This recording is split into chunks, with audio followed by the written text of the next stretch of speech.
जितने ऐसे बच्चे काम करते हैं ठेला रिक्शा, ऐसे पीजों पर गोलगप्पे का दुकान, सब्जी का दुकान, जो जहां पर गैस की जरूरत है, लगभग गैस को बंद कर दिया गया और किचन तक लाइन लगवा दिया गया।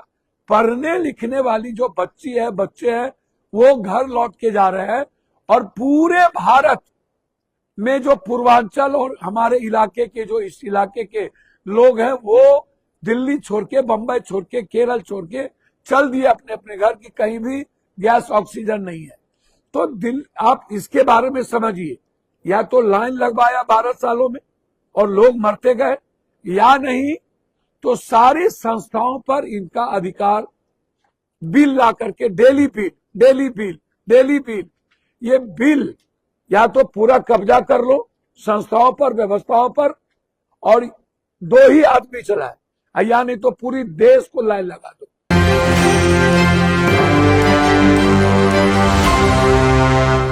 देखिए, इस साल जो है वो भारत के कई राज्यों में चुनाव होने वाला है, लेकिन इस बार पप्पू यादव ने जो है घूम घूम करके एनडीए सरकार की चुटकी लेना शुरू कर दिया है। आपको बता दें कि पप्पू यादव असम पहुंचते हैं और एनडीए सरकार पर जो है जमकर निशाना साधते हैं। देखिए, बिहार में 10,000 रुपया लेने के बाद जो है जनता के लिए सारी स्कीम बंद हो गई, सिलेंडर नहीं मिल रहा है, कई लोग का रोजगार चला गया, कई लोग के घर में खाने नहीं मिल रहे, 10,000 तक जो है सिलेंडर का दाम पहुंच गया है। और साथ ही में चेतावनी दी है लोगों को कि अगर एनडीए की सरकार, बीजेपी की सरकार अगर यहां भी आ गई तो समझ लीजिए अखंड गरीबी, भूखमरी और महंगाई आ जाएगा। जी हाँ, पप्पू यादव गजब बयान देते हुए दिखे। पहले इस बयान को सुनिए आप। इनकी 12 महीने के अंदर इन्होंने 12 सालों के अंदर दो काम किया, या तो कतारों में लाइन लगी अब गैस को लेकर, डीजल को लेकर, अभी 8,000 से लेकर के 12,000 9,000 में गैस मिल रहा है। लगभग 30 लाख लोगों को इन लोगों ने नौकरी से निकाल दिया इस 3 दिनों के अंदर। मध्य प्रदेश की और अन्य जगहों की लगभग 35 से लेकर 60% फैक्ट्री बंद के कगार पर है।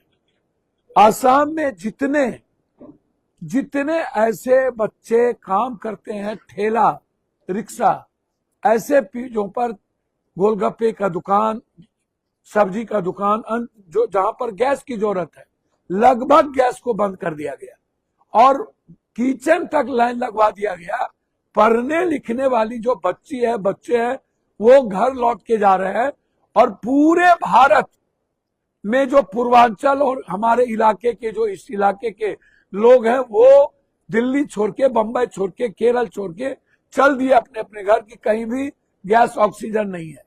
तो आप इसके बारे में समझिए, या तो लाइन लगवाया 12 सालों में और लोग मरते गए, या नहीं तो सारी संस्थाओं पर इनका अधिकार बिल ला करके daily bill daily bill daily bill, ये बिल या तो पूरा कब्जा कर लो संस्थाओं पर, व्यवस्थाओं पर, और दो ही आदमी चलाए, या नहीं तो पूरी देश को लाइन लगा दो।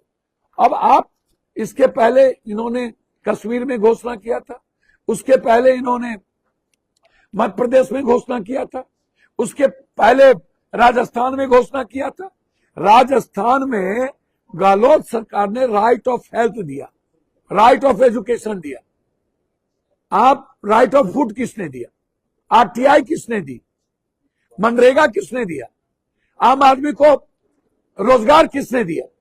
कभी आपने सुना भारत के इतिहास में नरेंद्र मोदी जी रोजगार की बात किए?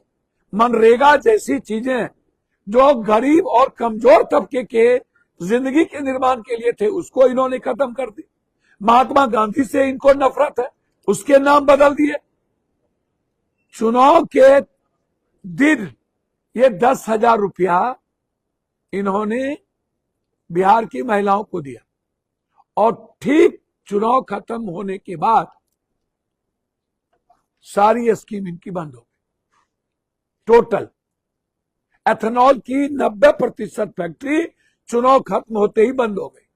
मैं यहां हमारे बुजुर्ग पत्रकार हैं, आप लोग हैं, मैं आपको ये याद रखिएगा, इस असम बंगाल चुनाव के बाद दुनिया की उस महंगाई से आपको गुजरनी पड़ेगी जो आप कभी सोच भी नहीं सकते।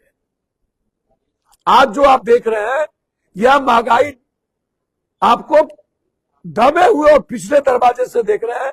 सरकार घोषित महंगाई इस चुनाव के बाद शुरुआत हुई।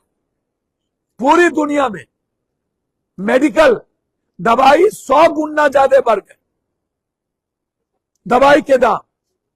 एमआरआई कितने हजार में होगा कहना, क्योंकि एमआरआई की जो उसकी जो एक सामान लगता है उसकी फैक्ट्री पर हमला हो चुका है। जब तीनों फैक्ट्री पर हमला हो चुके हैं तो एमआरआई कहां से हमको आपको सस्ते में मिलेगी? दवाई वैसे नहीं मिल रही है, दामें बढ़ गई। तो यह सिर्फ चुनाव जीतने के लिए हिंदू मुसलमान करता है। इनके पास दूसरा कोई मुद्दा नहीं है और कोई राजनीति नहीं है। घुसपैठ बिहार में 100 आदमी इनको घुसपैठ नहीं मिले,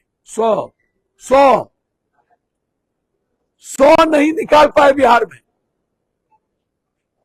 अभी ये बार बार जब आप कहते हैं कि 12 साल में हमने पूरा घुसपैठ खत्म कर दिया, तो फिर चुनाव में घुसपैठ कहां से आ जाता है कि घुसपैठ को हटाओ? जब 12 साल में आप कह चुके हैं, एक बार नहीं कई बार, कि मैंने पूरी भारत की घुसपैठ खत्म कर दी, तो अच्छी बात है, कांग्रेस और सब लोग स्वागत करते हैं।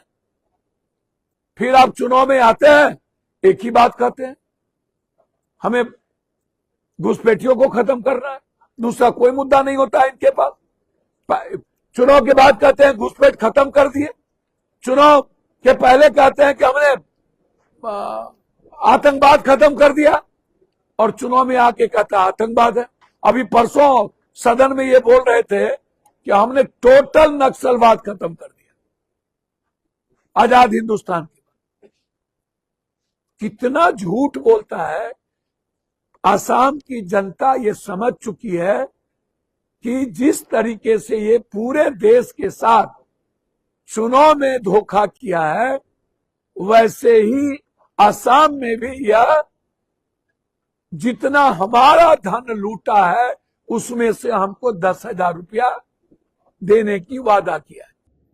अभी आपने सुना, स्पष्ट तरीके से सभी सवालों का जवाब दिया और सभी बातों को रखा और कहा कि अभी जो आपके पास गरीबी है, जो महंगाई है, वो केवल झांकी है। अगर बीजेपी आ जाएगी तो देखिएगा कैसा महंगाई और कैसा गरीबी आपको देखने को मिलेगा। बिहार के उन्होंने एग्जाम्पल दिया कि बिहार में लोगों को 10,000 रुपये मिले, उसके बाद जो है ट्रेजरी खाली हो गया, कई तरह के स्कीमें बंद हो गई। सिलेंडर्स के लिए तो ऐसे किल्लत है कि लोग जो है काम छोड़ के जा रहे हैं, कई तरह के होटलें बंद हो गए, कई रेस्टोरेंट बंद हो रहे हैं, साथ ही में 10-10 हज़ार रुपये तक सिलेंडर मिल रहा है और कई तमाम तरीके के मुद्दों पर उन्होंने बातचीत की है। हालांकि हम क्या समझते हैं, अपनी प्रतिक्रिया आप कमेंट बॉक्स में जरूर दें और देखते रहे सभी। धन्यवाद।